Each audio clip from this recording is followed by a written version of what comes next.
I fell for a scam call and screwed up. So last night I was working night audit and someone called saying that I needed to help walk them through the calibration of the pin pad system, since they were told 1 a.m. is a good time. I thought it was a scam and was tempted to hang up and almost gave a fake name, but then he mentioned my GM's name, so I thought it was real.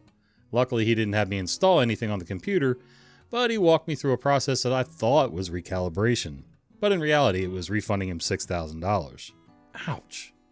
I should have known it was a scam, but he even said things like, "You're the first person to not hang up on me or scream or swears at me." So I thought he was an employee, and my autistic ass thought he was genuine because I have a history of not being able to tell social cues. I feel so dumb because I already have a huge distrust of older men due to trauma, and this is just the lemon in the wound. Luckily I'm not getting fired, but I feel so stupid. This is the first time in my life I've fallen for a scam, and now I feel worthless. What's up guys, welcome back to Storytime with Uncle Jon. That's me. Today we're taking a look at r/Tales from the Front Desk. OP. Don't ever feel stupid because of this. I know it's easy to say, and it's hard to not feel bad because something like this happened. But at some point in everyone's life, they're going to get scammed. I don't care if it's a phone scam, a computer scam, an email scam, a link they clicked.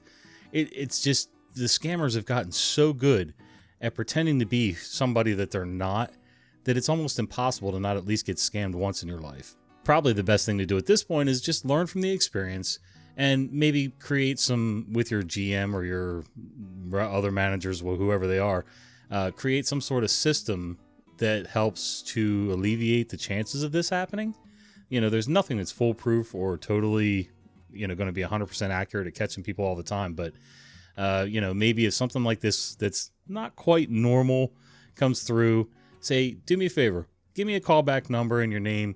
I'll call you back in a few minutes, and then call one of the other managers and kind of bounce things off of them. Get a feel for, is this supposed to be happening now? Is this right? Does this name or number sound familiar to you? And, it's an extra step and it's more work, but hopefully during night audit, I don't know what times you're working, but, if you're like a midnight or 11 p.m. till 7 a.m. or something like that, if things are slow enough, maybe that'll be okay. It won't cut into your night duties too much. Hard telling. But definitely take this experience as a learning experience and just move on. They're not firing you for it, so that's good. So even they understand that sometimes things like this are going to happen.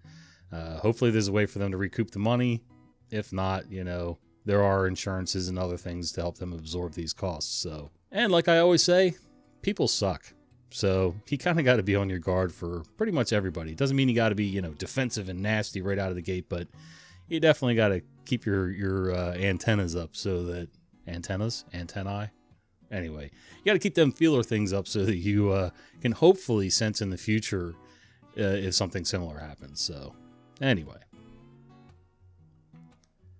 karma is so funny when working at a hotel front desk. I work at the front desk of a hotel on a beautiful golf course. We have an on-demand, first-come, first-served shuttle service that runs our guests to other places on the island where we are. One day a guest comes up to me around 4 to request the shuttle to a restaurant down the road around 6 for his reservation. I inform him that it's on demand, first come first serve, and to come check in with me at 5:45 to get that shuttle for him. He never came back and I totally forgot about it. Around 6:08 he comes into the lobby from outside and starts to yell at me that I ruined his dinner reservations. Mind you, I'm female 20 and I just want to cry in situations like these. And that I ruined his family vacation. He told me about how it's his father-in-law's last family vacation and how this is the worst hotel he's stayed at. He just went on and on and on about how much I messed up his evening plans, even though in the end he didn't miss his dinner reservations, and just made me feel really bad about how I did my job. The next day I come into work, and about an hour into my shift, my coworker and I notice there's a commotion outside by the pool with managers and a bunch of staff around this certain guest. They all ended up coming inside, but apparently a certain guest was doing inappropriate things at the pool. The guest who was doing the inappropriate actions happened to be none other than the guy who made me feel so crappy about myself the day before. We have security who works on the weekend and they were dealing with him, but ended up having to call the police to come and arrest him. The cops came and took him into custody and I got to look him straight in the face while he walked through the hotel lobby in handcuffs. Looks like he was the only one who ended up ruining his family vacation. I also got to see his mugshot on our town's jail roster, which was the cherry on top. Lol. Just love it when people get served instant justice, instant karma, things like that. That was close enough to instant, but anyway, it's funny. I mean, I stay at a fair amount of hotels, almost never deal with shuttles because I'm not at a tourist destination. It's usually when I'm just on my way to help family with something or work or whatever. It's really not, I'm not staying on some island vacation thing. I've dealt with shuttles in the past before staying near airports, and they're free. They're customary, either from the airport or the hotel, or it's a combination thing. Now, these shuttles that I'm talking about, you can't reserve. You either show up when the shuttle's there and there's room for you, you get on and go, or there's no room, you wait for the next shuttle. And they usually run on regular schedules, like, every 30 minutes, every 20 minutes, every hour, whatever. And you just got to time yourself and be ready. If you're really, really worried about, making your dinner reservations or some destination on the island, then maybe you should find another way and pay for that service so that you know exactly when you're going to be there. And oh, by the way, this guy never came back in like he was told, so he didn't even follow directions to begin with, so screw him. Hopefully the rest of the family wasn't, a bunch of a-holes. Like, hopefully it wasn't hereditary and in the bloodline, and this guy was just, the local family jackass. Most families have one. Some days it's me and my family, but I try not to. Sometimes they gotta rein me in because, I get a little boisterous and, I'm getting better though. Read this review/rant from a guest. The review says, disappointing service at front desk. My elderly parents drove over 12 hours to arrive at their hotel. My mother's purse was misplaced at one of their previous stops before we arrived at the hotel to unload all of their luggage. We had 12 suitcases unloaded into the lobby and were rudely told by the staff that unless the card was presented that the booking was made under, we couldn't access the room even to store the stuff while another family member went to attempt to locate the missing purse. We provided photos of the card and IDs as we had many other documents with us due to their travel. Still, the front desk staff was unwilling to even contact a manager or work on any solution with us. We asked for a manager repeatedly and she merely told us that they didn't want to be disturbed and she wouldn't call the manager under any circumstances. This is absolutely absurd behavior by the staff and highly unprofessional of the managers if they did in fact demand this of their staff. My wife has worked in hospitality a long time and this is shocking conduct, and even more concerning that the staff said this is all policy the managers have made. My father has dementia and was highly distressed by the event. My parents have stayed here many times and we will not be back. Disappointing. We all know it's a lie since we actually work in hospitality and not his wife. Staff kindly offered to store the luggage while they went for their card. They swore at her and she still didn't kick them out, as she's nice. What was management supposed to do? Repeat the same thing? You have to pay before you stay, obviously. I honestly hate it how people check in. I find the best way is have one person come to check in with all the required documentation. Then go get your luggage. Don't unload all over the lobby and then rush us to check you in and make everything our fault. They eventually found the credit card. I personally would have told them to watch their language or they could leave. I understand when you're traveling with elderly parents, elderly people, and sometimes things happen, I don't know when, it doesn't say in the story, like when you found out or when these people found out that they lost the purse or misplaced it or left it behind, whatever. But as soon as somebody noticed, they should have turned around.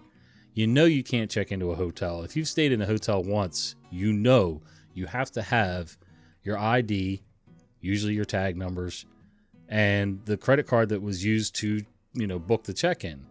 Now, you could have potentially used another card if somebody else had one, but I don't know the circumstances. So anyway, it's not the hotel's fault. Now, about the not disturbing the managers, I don't know. I mean, they got to have family lives too. There's usually somebody on call, though, that can handle this kind of stuff. But either way, rules are rules. The manager wasn't going to change anything. And if they offered to store the luggage, it doesn't necessarily have to be in the room, just out of the way from other guests and protected from other guests. Or you could have taken it back to your car, but, to make it all the hotel's fault, it's just ridiculous. And it sounds to me like this review's kind of reaching for free stays at the hotel or something for free or some kind of reimbursement. That's kind of the vibe that I get, the icky vibe. Sort of like when influencers want you to give them stuff for free so that they can give you exposure. Right, like I can buy a cheeseburger and a beer with exposure. Get the F out of here. The not-so-silent generation couple. We currently have a couple in our hotel who are in their late 70s. They've been staying with us for half a week now, and all they do is complain in a very passive-aggressive manner. Oh, we don't like the location of our studio. We're overlooking a lake. Well, it's just a glorified pond, really. And there are frogs and ducks quacking at night. We would be so happy if we could change rooms. When I told them that the only room of their category I still had available was a street view one, they politely declined the offer. Today they came down to reception carrying a kettle. He said that it produced a lot of steam when he switched it on, and you couldn't see the LED lights showing that it's actually working. Yeah, boiling water produces steam, and you probably can't see the light because of the sun. Didn't tell him that, of course, but I went into the back office, grabbed a brand new kettle, and unpacked it in front of his very own eyes. He was happy and took it back to his room. Half an hour later, they both came down for their dinner, and she said that the bulb on the lamp on their nightstand won't work anymore. I told her no problem and that our maintenance guy would replace it in the morning, whereupon she said, "So I won't be able to read tonight." I answered her that I'm sorry, but yes, since by law we're not allowed to touch anything related to electricity in the room.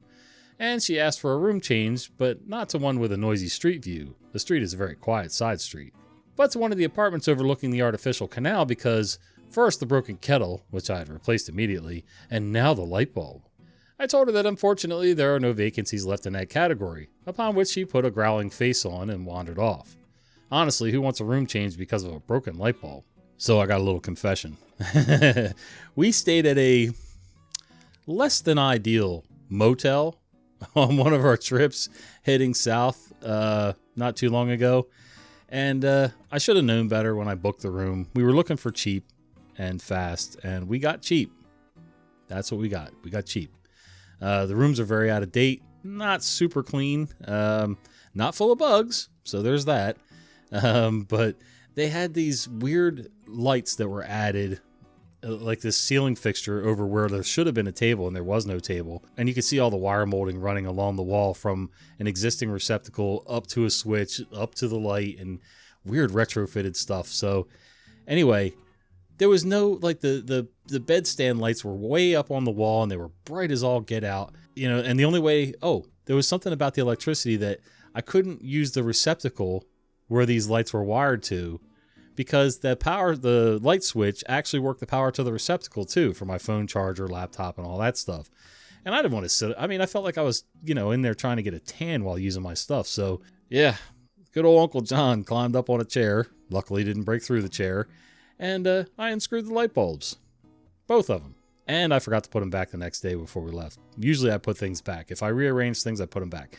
But all that just to say that, don't be afraid to modify things in your room as long as you're not damaging property.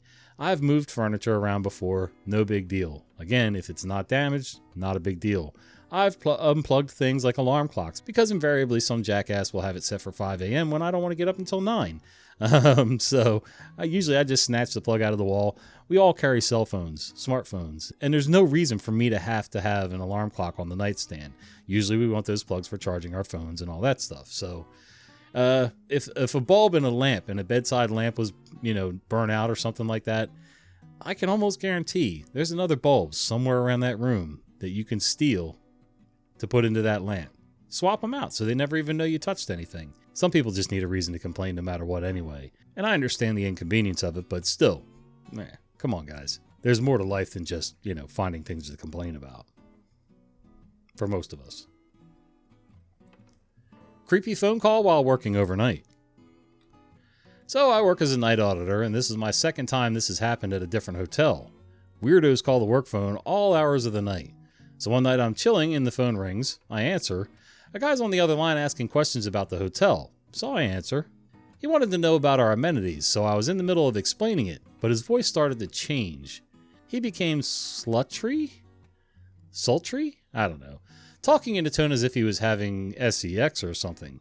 Yeah, oh yeah, is that right? Tell me more. I was so disgusted I kind of stopped talking and could clearly hear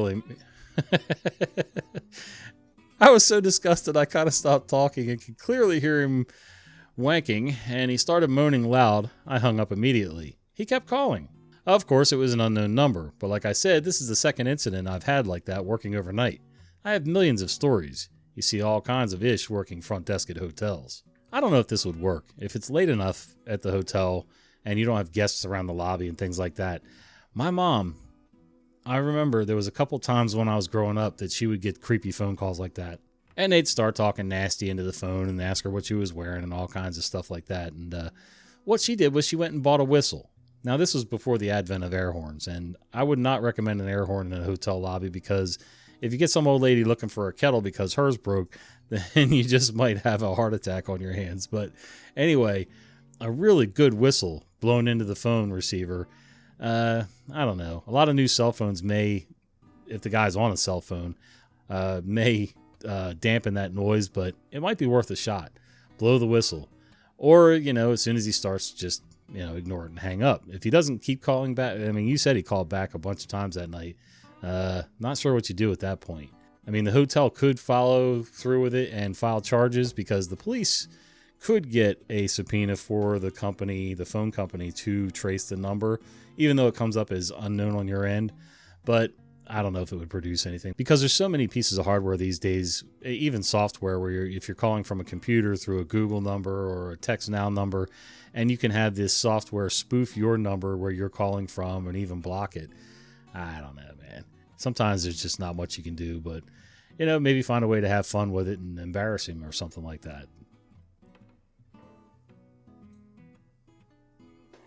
I must be hallucinating. I thought I just saw a cat bounce behind us here on the floor, and there's nothing there. He's upstairs. So my daughter has a cat named Bluey. He's a Russian blue, sort of a longish haired cat, and so his name's Bluey, of course. And Nickel, he likes to go up and visit at night, so he's up there doing a Bluey visit now. I'll know when he's here because I have a sliding barn door over here on the wall. He'll hook his claws into it and sling it back like a John Wayne entrance into a saloon or something, Liar. I'm getting so tired of working night audit. Lol. We've been selling out all week, and I'm not sure why. It's not a busy traveling time of year, and last week we were so dead, I still had 20 to 30 rooms when I came in. Suddenly this week I'm sold out every night, which should be a good thing for me, if I didn't have 30 idiots a night coming in and demanding rooms that I don't have. Just now I had a guy that really just got under my skin. He comes in, like everyone else, and walks past the 6 no vacancy signs on my door because apparently reading is just a thing of the past, I guess, and asks for a room. Hello, welcome in.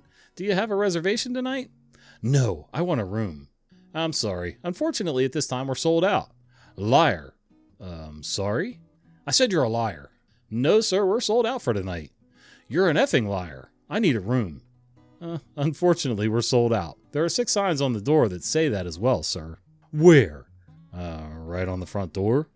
Turns around and looks at the door. Well, you just put those up so you don't have to work. Sir, much like yourself, no one reads the signs. If I really did have rooms, it would be easier for me to check you in than to have this back and forth. I'm sorry, but we're sold out. I'm going to have to ask you to leave it this time. And then he finally left. Not without slamming his hands on the desk and calling me a bitch, but he left.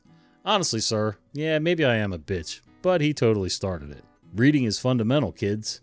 So, don't let LeVar Burton's work go to waste, Learn how to read, learn how to be observant, maybe take a few cues from the military, be aware of your surroundings. Situational awareness is great for everyday life, not just in the U.S. Marines or Army or wherever. It just amazes me the number of people that they call everybody a liar and, think everybody's out to scam them. That tells me this guy was probably a scam artist too. Just like the old lady who had to complain about something, whether it was a light bulb or a, hot water kettle or whatever. And if this is a recent story, I didn't even check the date on this, but if it's a recent story and you're anywhere from, Lower Virginia south, I can guarantee you were booked up last week because the storms chased everybody up north. There were mandatory evacuations, and even my mom, where she stays, they had mandatory evacuations, although they did a mandatory evacuation of the area in the park and then started letting people from the Tampa area and further south in Florida come up into the park and check in. I'm not sure the reasoning for that, but, nobody ever said they were smart. But that's probably why you were over full and overbooked. I'm not sure I could work in a hotel dealing with all these idiots, quite honestly. I'd probably get fired in a week. This is outrageous. It's the first time I've heard about an early check-in fee. It's a very busy weekend. We're sold out for tomorrow, and HK will have to work very hard to get the rooms ready on time for 3 p.m. Housekeeping. I couldn't figure out what HK was. Duh. Reading. I just talked about that. Guest calls and asks about check-in time. I say it's 3 p.m. Well, that's very late. Is it possible to arrive earlier? I inform her about the early check-in fees so we can prepare a room in priority. We already have a few early check-ins tomorrow, so allowing more would probably be a stretch. She gets triggered, She doesn't leave me the time to explain that if a room is ready, she can check in, but we can't guarantee that without paying the fee. This is outrageous. This is the first time I've heard of such a thing. I never have heard that in my whole life. When I go to your competitor, they don't do that. Well, here it's like that. Good evening. I look at which room she's in tomorrow. It's now occupied by a very loud and rude guest who is complaining on check-in about how our 11 a.m. checkout there is way too early and how he's not sure he'll be up by then. Am I switching her to another room? Nope. Everybody wants something for nothing. They all want something special because they themselves are special in their own minds. It's funny. On one hand, you got one that wants to check in early because the check-in's way too late. You got another one who wants to sleep past 11, which is the checkout time. Checkout time is checkout time. If they say the checkout time is 9 a.m. and you decide to buy that room or rent that room anyway, that's on you. You got to follow their rules. Just because you paid money, it doesn't mean you get to change the rules and make up your own. So people are absolutely ridiculous. And I'm not saying I like all the rules in every hotel I've ever stayed at. There are some things that I find that I too think is kind of ridiculous. And that's okay. I don't have to agree with them. I also don't have to stay there. That's the point. If I don't like it, I stay somewhere else. And if I don't like any of it, then I'm the problem and I should probably just stay home. In which I prepare a trap. Little bit of background. Like all hotels, we have our regular guests. But here, we also have our regular non-guests. These are the people who come in, swipe food from the breakfast area, and leave before anyone can stop them. No point in calling the police because they're gone by the time they get there. So if we want to prevent any food thieves, we have to cut them off before they step into the breakfast area. This story is about one of these regular non-guests. Regular comes in at 1 a.m. while I was distracted and heads to the second floor. He knocks on a room. The guy in the room calls down and asks me to get rid of him. With pleasure. I go up, but he's already gone by the time I get there. Dang. Problem solved, so all's well that ends well. Except 10 minutes later he comes back. I get the call again. This time the guest on the floor below is also pissed because he hung out near there before going back to the second floor. This time I catch him in the act and kick him out. I don't see him again until 6 hours later, just as my relief got there. So while she takes care of the desk, I go up and kick the guy out this time.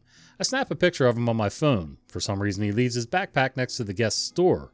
I make a mental note of it and follow the guy to make sure he leaves. Once he does, I go back up to retrieve the backpack and put it in our housekeeping area next to the lost and found. I advise my coworker that next time he comes back for his bag, we should call the police and have them talk to him before we give him the bag, whatever. I also advise my GM in tonight's afternoon shift.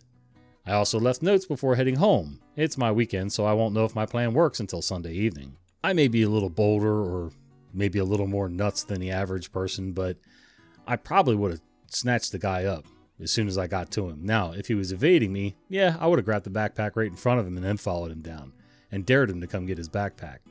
Doesn't mean I would have won, just means I would have pissed the guy off. But sometimes I like to do that, poke the bear, poke the bear, poke the bear.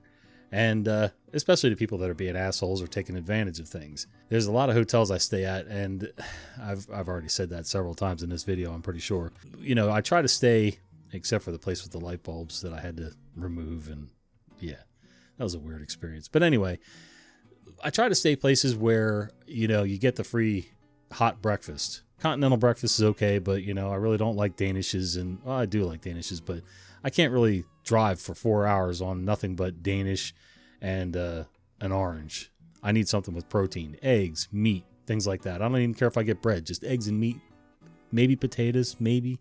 And I'd probably be fine until lunchtime, Anyway, long story longer, probably about half the time I'm staying in these places, I see people that come in the front door of the hotel. If there's a back entrance, sometimes they have like a little courtyard area. They'll slide up, grab their hot breakfast, and sometimes they're even bold enough to sit down at the table and start eating. Because, really, it's hard for people to kind of catch that. Now, some of it depends on how you're dressed. If you look like you obviously just walked in off the street and have been staying on the street, people are going to notice. I can understand a business protecting its assets by not allowing people in and out that are not guests and taking advantage of the free food all the time. The bottom line is it's their business. They have the right to kick people out and not allow them to come in and steal. But I have seen it on a few occasions, and it's kind of funny to watch them. I'm a people watcher, and I don't think I've ever snitched on anybody. If they're not hurting anybody and if it's not super crowded, I just kind of keep to myself, finish my breakfast, and do my thing. But Yeah, it can create some interesting times, that's for sure. Speaking of looking like you slept on the streets, that's probably a bad segue, but anyway, we're going to go with it. If you want to stay clean, you want to stay sharp, you want to stay smelling good, have you ever considered using a soap brand where you can kind of pick your own scents? Like there's enough scent choices that you can have pretty much any scent you want any day of the week. Well, believe it or not, we make soap. We don't just make goofy videos where we're running our mouths, blah, blah, blah. We also make soap. We make beard products to keep your beard straight and shiny and healthy and the skin underneath. Beard balms, beard oils. We can make shave soaps, traditional stuff. You use the brush to whip up your lather and everything like that. We make aftershaves and then, of course, regular soap. So if you want to try something a little bit different, do me a favor and check out our website down here. Meredith, aka Bubba, is currently ramping up production for the holiday season, so go ahead and get it while it's fresh and hot, so to speak. And I'm sure she'd be glad to see a few more orders come in to fill out her week. So do me a favor. Help out the channel by visiting our website and giving a few clicks around and seeing if there's something that interests you. And it also helps keep Bubba fed. So there's that. All right, guys. Till the next one, we'll see you.